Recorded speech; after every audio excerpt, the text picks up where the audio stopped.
This is a Federal News Network podcast.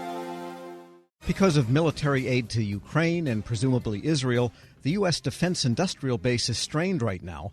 Manufacturers of platforms and ammunition must deal with a list of regulatory and legal challenges. For more, we turn to attorney Justin Chiarodo, a partner at Blank Rome. Justin, good to have you back. Great to be back, Tom.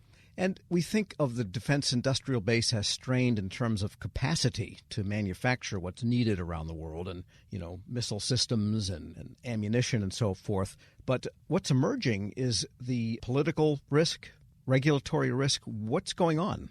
It's a really challenging time for the industry with a lot of uncertainty, sadly to say, both in our domestic politics, which is impacting the ability to keep the lights on in the first place, but also with a real explosion in geopolitical instability in recent years. And I think that's broadly informed by a transition away from what was more or less a unipolar world to one that's much more multipolar, right, with a fragmentation in trade, in our financial systems, in our alliances, and our supply chains. So you have this significant pivot away from a world where we were dealing with the global war on terror to one where really moving to what is going to be a great power competition with our near peer adversaries in China and Russia, and then conflicts you're seeing now in Ukraine and unfortunately also in Israel today. So there's a lot to manage in that. And I think what you're seeing with the defense base is a recognition that we haven't really positioned ourselves with the resources and the infrastructure necessary to meet those threats. So this is a time where we'll be playing catch up and where there's going to be a lot of effort to try and position us to navigate these challenges going forward. Well, what are the problems for contractors? I mean, if their client is the military, then all they have to do is make sure they ramp up with the machinery and the people they need to make what is ordered. So how does the international situation really affect them otherwise than a great business opportunity? Yeah, the challenge is in a couple of ways, right? Obviously, you've got the need for the experience and the capabilities domestically. The size of the domestic industrial base is shrunk, so a lot of pressure on that side. But also, when you're dealing with the export of defense articles, you've got to deal with a whole other set of issues. Export control laws. If you're dealing with international counterparties, I've got sanctions risk, right? I need to do business with people that meet certain standards of ethics and conduct. I can't do business with certain prohibited entities.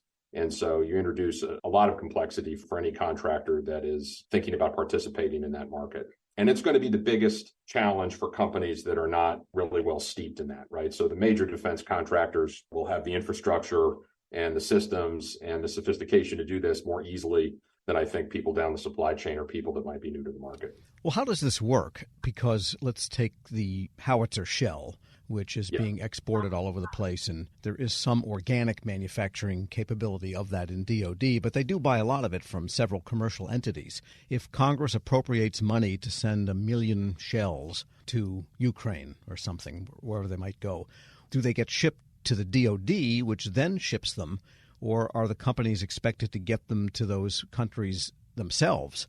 And is that where the risk is?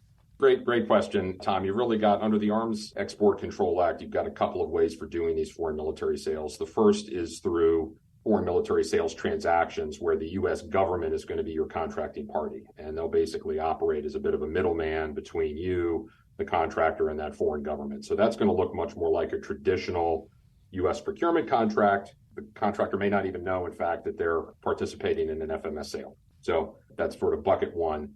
Bucket two is known as the direct commercial sales, or DCS sales transactions, where the U.S. company is going to obtain a commercial export license for those defense articles from the State Department, which will allow them to negotiate with and sell directly to a foreign partner. So in both cases, those transactions are subject to U.S. export control laws and approvals from the State Department. But the DCS transaction is probably going to involve a little bit more compliance attention directly from the contractor, right? Because they're dealing directly with that foreign buyer. Well, if the State Department is the control point, then shouldn't that make companies automatically safe from doing business with prohibited entities and that kind of thing? It's a necessary part, but not a complete part of addressing those risks. Any company that has an international supply chain today or customer base needs to know who it's doing business with. It needs to be in place a system of controls that's suitable for what they're doing, as far as making sure companies are not on the sanctioned or prohibited entities lists, that they have a sufficient level of comfort right, with who those counterparties are and really understanding where products that they're delivering internationally may be winding up. And so a big issue that we've seen come out of Ukraine in particular is U.S. technology, for example, appearing in weapons that the Russians have used against the Ukrainians. So there's a risk here is really, and you're seeing the Justice Department pay a lot of attention to this with the enforcement of the national security laws and sanctions compliance. It's getting tremendous attention. I think the Justice Department has characterized sanctions as the new FCPA, the new Foreign Corrupt Practices Act. So it's something that companies should be investing accordingly in and making sure that if they're operating internationally, that they're investing the resources necessary to make sure they're doing business with the right folks. We're speaking with Justin Chiarodo. He's a partner at the law firm Blank Rome. How do sanctions work against an individual company? Because when the United States imposes sanctions, it's in the banking system, in the cash flows, and this kind of thing. How does it work? I guess it can be reciprocated against American entities operating overseas. Yeah, it sure can. And I think the big one to watch here is China. The Chinese anti-foreign sanctions law is now coming into, I think, clearer focus. And there were some major defense contractors earlier this year that were added to their prohibited entities list, limiting the ability to do import or export transactions with China, prohibiting new investment in China, limiting the ability of senior executives of those companies to get into China. And this really ties, not surprisingly, to Taiwan, which in the recent NDAA is now an authorized FMS participant. So China is also using its economic power to put some pressure, right, on U.S. supply chains. Now, as of now, right, major defense contractors in the U.S. are not going to be doing business with China. So it's not a direct and immediate impact as much on those companies.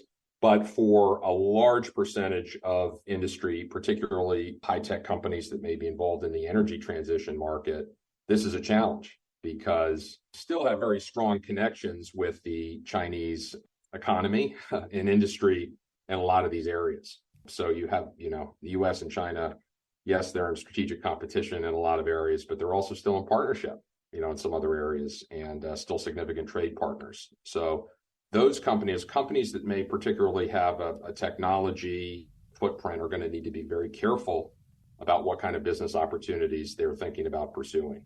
I mean, that's really the big difference between now and the Cold War is that the United States was much more economically independent, and China was a relative puny economy in those days, and we didn't do business with Russia anyway. We didn't need anything from Russia except vodka maybe and caviar. So, but now, let's face it, the United States is almost completely economically dependent on China, just to take away the flowery language around it. All this electric car jazz and everything would grind to a halt in 10 seconds without China. Absolutely. I mean, it's well documented that China has a command position in critical minerals and resources necessary to transition to the clean energy economy. And this is a major national security problem for the United States. China's doing this not only within their domestic capacity, but also in alliances and arrangements with countries in other areas where these critical minerals in particular are in abundance. So it's going to be a tricky path to walk for the United States and its allies, and in particular companies that are trying to sort of have their cake and eat it too, that may be on both sides of this issue. So I think it's a real risk area. Again, the major defense contractors, very sophisticated, very seasoned. There's no question about what their markets are going to look like, right, and under this new order.